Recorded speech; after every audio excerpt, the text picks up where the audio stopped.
ఇవాళ మన ఆహార పళ్ళెంలో ప్రోటీన్ ఫుడ్స్కి బాగా ప్రాధాన్యం పెరుగుతోంది. ఆరోగ్యం బాగుండాలంటే కార్బోహైడ్రేట్స్ కంటే ప్రోటీన్లే ఎక్కువగా తీసుకోవాలని మనలో చాలా మంది బలంగా నమ్ముతున్నారు.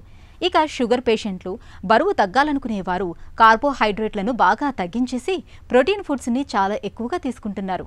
అయితే ఏదైనా సరే అతి చేస్తే గతి చెడుతుందన్నట్లుగా ఎక్కువగా ప్రోటీన్లను తీసుకోవటం వల్ల మనకు లాభం కంటే నష్టమే ఎక్కువ. మన శరీరంలో ప్రోటీన్ల శాతం ఎక్కువైతే లేనిపోని సమస్యలు వచ్చి పడతాయని చెబుతారు నిపుణులు. ప్రోటీన్స్ని ఎక్కువగా తీసుకోవటం వల్ల తలెత్తే సమస్యలు ఎలా ఉంటాయో ఇప్పుడు తెలుసుకుందాం. ఈ మాంసకృతుల వలన మన శరీరానికి ఇంధనం వస్తుంది. మరి ఇంకోటి ఏంటంటే రక్త కణాలు ఏంటి శరీరం పెరుగుదలకి వాటికి మాంసకృతులు ఉపయోగపడుతూ ఉంటాయి. ఇది ఎంత కావాలన్నది మన మనిషి యొక్క వయసును బట్టి, శారీరక స్థితిని బట్టి మనకి మాంసకృతులు వాడుతూ ఉంటాం. ఇప్పుడు గర్భిణీ స్త్రీ ఉంటే 50 నుంచి 60 గ్రాముల వరకు ప్రోటీన్స్ ఉండవలసిన అవసరం ఉంది.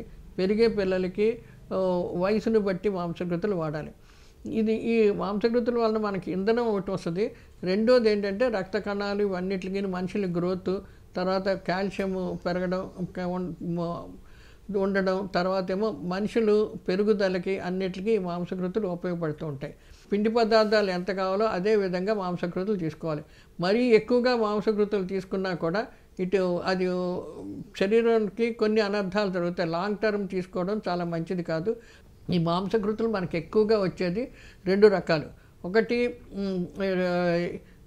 జంతు సంబంధ మాంసకృతులు ఉన్నాయి. కూరగాయలు వాటిల్లో వచ్చే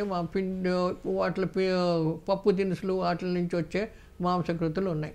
ఇప్పుడు జంతు సంబంధం అంటే ఏంటి? మాంసం, కోడి, పాలు ఇలాంటి వాటి నుంచి అవి సంపూర్ణ మాంసకృతులు. అవి అన్ని రకాల అమైనో యాసిడ్లు అందులో ఉంటాయి కాబట్టి మనిషి పెరుగుదలకు అన్నిటి విధంగా ఉపయోగపడుతూ ఉంటాయి.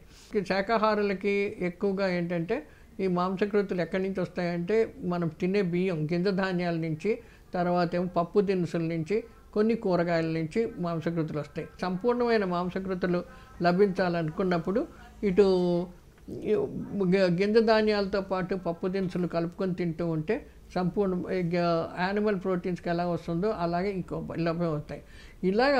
ఇలా పెట్టుకొని జాగ్రత్తగా వాడుతూ ఉండాలి. ఈ ప్రోటీన్స్ ఎక్కువగా తినడం వలన కూడా మనకి కావాల్సిన అంత మట్టుకే తినాలి. దానికంటే ఎక్కువ తీసుకుంటూ ఉంటే దాన్ని మళ్ళీ ఫ్యాట్ కింద కన్వర్ట్ అవ్వచ్చు.